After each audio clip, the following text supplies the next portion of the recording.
Bagi laporan laksana minggu ini, saya ingin memberi pencerahan kepada beberapa perkara berbangkit. Pertama, ada yang keliru mengenai bayaran bantuan prihatin nasional 2.0. Fasa kedua BPN 2.0 dengan nilai 2.38 bilion ringgit telah mula disalurkan bermula 21 Januari 2021. Saya ingin memohon agar penerima bersabar kerana ini adalah satu jumlah yang besar dan memerlukan sekurang-kurangnya seminggu untuk pengkreditan sepenuhnya kepada semua penerima. Saya juga ingin berkongsi bahawa dari 21 hingga 24 Januari, sebanyak 6.4 juta akaun telah dikreditkan dan daripada 25 hingga 29 Januari, 3.8 juta akaun sedang atau akan dikreditkan. Mulai 25 Januari, dalam 750,000 penerima yang tiada akaun bank sudah mula membuat tuntutan tunai di cawangan BSN di Semenanjung Malaysia bagi penerima B40 dan M40. Kerajaan berharap bantuan yang dipercepatkan ini sedikit sebanyak dapat membantu aliran tunai 11.06 juta penerima bujang dan isi rumah di saat PKP ini. Kedua, ada yang mengeluh bahawa program subsidi upah 3.0 yang ditambah baik melalui pakej bantuan permai tidak mencukupi. Saya ingin mengulangi bahawa langkah PSU 3.0 ini perlu dilihat bersama bantuan-bantuan lain dan tidak patut dilihat secara bersendirian. Izinkan saya memberi penjelasan. Peruntukan terkini bagi PSU pada tahun 2021 ialah 3 bilion ringgit. Dengan perluasan skop untuk semua syarikat terjejas PKP, PSU 3.0 akan menerima penambahan peruntukan 500 juta ringgit lagi, menjadikan jumlahnya 1.5 bilion ringgit di bawah permai. Ini adalah penambahan kepada 1.5 bilion ringgit yang diumumkan semasa belanjawan 2021. Ini juga bermakna bahawa program PSU yang diperkenalkan oleh kerajaan bagi tahun 2020 dan 2021 secara keseluruhannya bernilai 20.7 bilion ringgit. Selain dari jumlah 3 bilion ringgit di bawah PSU 2021, kerajaan juga memperuntukkan 3.7 bilion ringgit melalui program penjanaan pekerjaan di bawah belanjawan 2021 yang baru dimulakan. Ini juga merangkumi program insentif pengambilan pekerja bagi majikan dan perniagaan. Saya juga ingin mengingatkan bahawa kadar sewa premis perniagaan MARA diturunkan 30%, manakala insentif cukai bagi mereka yang memberikan kemudahan yang sama dilanjutkan kepada semua penyewa perniagaan berbanding hanya penyewa PKS sebelum ini. Banyak lagi bantuan yang boleh dimanfaatkan oleh majikan dan perniagaan.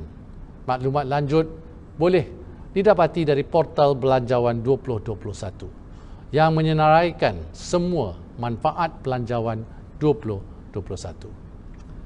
Ketiga, bagi bayaran one-off kepada pemandu bas, teksi dan pemandu e-hailing, ada yang bertanya bagaimana bayaran ini akan disalurkan kepada mereka. Suka saya jelaskan bahawa bayaran akan dikelolakan oleh Kementerian Pengangkutan dan maklumat lanjut boleh didapati di pautan yang tertera di skrin anda sekarang.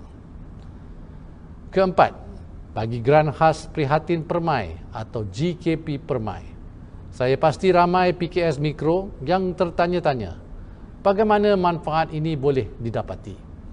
Berikutan pelaksanaan PKP di hampir seluruh negara kecuali Sarawak, GKP permai akan menerima suntikan tambahan 150 juta ringgit, menjadikan jumlah keseluruhan 800 juta ringgit.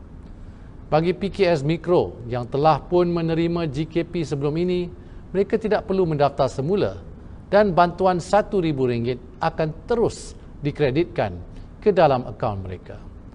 Soalan-soalan lazim mengenai GKP permai ini boleh didapati di pautan LHDN seperti yang tertera di skrin anda sekarang.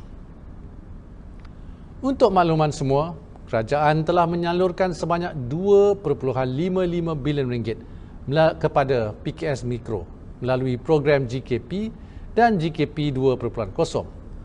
Dengan GKP Permai, jumlah keseluruhan yang telah atau akan disalurkan kepada rakyat adalah berjumlah 3.35 bilion ringgit hanya untuk langkah GKP sahaja. Dari segi melindungi rakyat dan memperbaiki ekonomi negara kita, saya ingin mengulangi bahawa Belanjawan 2021 adalah pakej rangsangan ekonomi Malaysia bagi tahun 2021. Pakej bantuan permai pula adalah satu pakej tambahan untuk merapatkan jurang pelaksanaan di antara waktu bencana banjir dan pengisytiharan PKP dengan langkah-langkah Belanjawan 2021. Harapan kita, permai can bridge the gap dan melaraskan semula pemulihan ekonomi seperti yang dirancang kerajaan melalui Belanjawan 2021. Izinkan saya menyentuh beberapa perkara berbangkit mengenai pelaksanaan langkah-langkah Belanjawan 2021.